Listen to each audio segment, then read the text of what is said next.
బట్టి photo miss మొన్నటి వరకు ఇద్దరు ఇప్పుడు ఒకరే హోర్డింగ్ లో ప్రకటనలో కనిపించే deputy CM photo first time గాయబ్ పొరపాట ఉద్దేశపూర్వకమా కాంగ్రెస్ పార్టీ వర్గాల్లో జోరుగా చర్చ ఆరా తీసిన బట్టి అనుచరులు ఐఎన్పిఆర్ గాంధీ భవన్ నుంచి రాని స్పష్టత అంటూ కొన్ని చూస్తా ఉన్నాం రాష్ట్ర ప్రభుత్వం జారీ చేసే ప్రతి వాణిజ్య ప్రకటనలో హోర్డింగ్స్ పై CM Revanth Reddy deputy CM Bhatti Vikramarka ఫోటోలు ఇప్పటి వరకు తప్పనిసరి నియమంగా కనిపించాయి వాస్తవంగా కూడా ప్రతి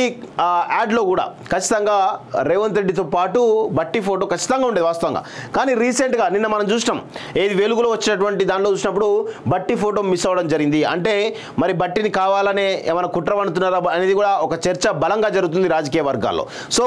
మరి బట్టి కూడా మరి దీనిపైన మరి కొంత సీరియస్ గా ఉన్నట్టు తెలుస్తోంది నా ఫోటోను వాంటెడ్లీ తీసేసినట్టు తెలుస్తోంది నన్ను ఒక దళితుడు కాబట్టి నాకు ఈ యొక్క అవమానం అనే విషయంలో ఆయన కొంత అంతర్మదనంలో ఉన్నట్టు మనకైతే తెలుస్తూ ఉంది